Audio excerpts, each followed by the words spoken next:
Hello বন্ধুরা, welcome back to my channel. বন্ধুরা, আজকে আরেকটা কুকিং ভিডিও নিয়ে তোমাদের সামনে হাজির হয়ে গেলাম। আর আজকে একদম গ্রাম্য একটা রেসিপি তোমাদের সাথে শেয়ার করতে যাচ্ছি। তো দেখো, এখানে আমাদের ভাষায় এটাকে বলা হয় আদামনি পাতা, তোমাদের ভাষায় কি বলা হয় অবশ্যই জানাবে।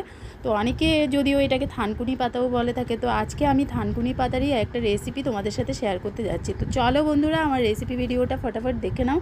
আর ভিডিও ভালো লাগলে অবশ্যই লাইক কমেন্ট শেয়ার করে দিও। যারা ফার্স্ট টাইম চ্যানেল ভিজিট করছো সাবস্ক্রাইব করে দিও।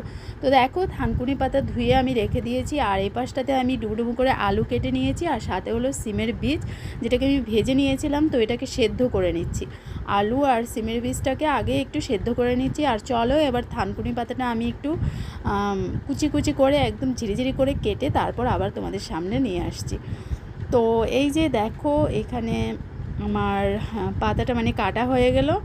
আর পাতাটা এইভাবে করে আমি কেটে নিয়েছি। আর পাশে দেখো আলু আর হলো এখানে সিমের বীজ, তো ওটাও সেদ্ধ হয়ে গেছে। তো এবার আমি আমার রান্নাটা শুরু করতে যাচ্ছি। জাস্ট কয়েক মিনিটের মধ্যে আমার রান্নাটা কমপ্লিট হয়ে যাবে। খুব ইজি এবং সিম্পল একটা রান্না।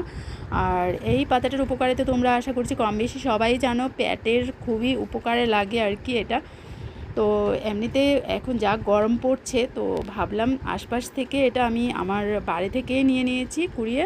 তো দেখো, এভাবে আমি থানকুনি পাতা এখানে দিয়ে দিলাম।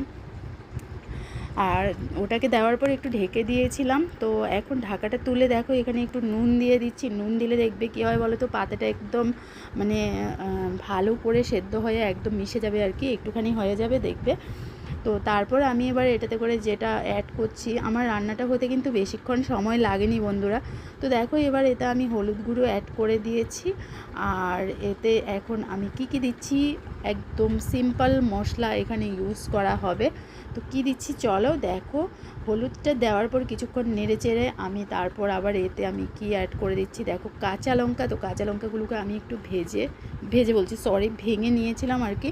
তো কাঁচা লঙ্কা দেওয়ার পর জাস্ট হালকা একটু গুঁড়ো লঙ্কাও এতে দিয়ে দিয়েছি ঝালের পরিমাণটা একটু করার জন্য। আর এতে একটু আমি জিরের গুঁড়ো ধনের গুঁড়ো মিক্সড করে রাখি, তোমরা জানো। তো এটা একটু অ্যাড করে দিয়েছি। আর এবার এতে আমি একটু ঢেকে দেব। তো আরও ভালো করে এটা একটু সেদ্ধ হয়ে যাক। তারপর এটাকে আমি দেখো একটা থালায় আমি এটাকে নামিয়ে নিয়েছি। এই যে দেখো, এবার আমি কড়াইটা আবার সেম কড়াইটা বসিয়ে দিলাম। আর এবার আমি কড়াইতে দিয়ে দেবো হলো একটুখানি তেল। তো দেখো, আজকের রান্নাটা আমি কিন্তু সর্ষের তেলে করছি না, আজকে আমি সাদা তেলে রান্নাটা করছি। তো তেলটা গরম হয়ে যাওয়ার পর এতে আমি গোটা একটা পেঁয়াজ কুচি করে নিয়েছি।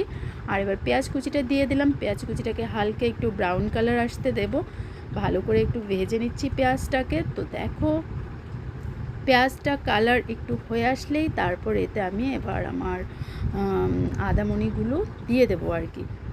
আমার পেঁয়াজে কিন্তু রং ধরে গেছে। আর এতে এবার আমি আমার আদামনি পাতাগুলো ঢেলে দিচ্ছি। তো আমার রান্না বসে গেল।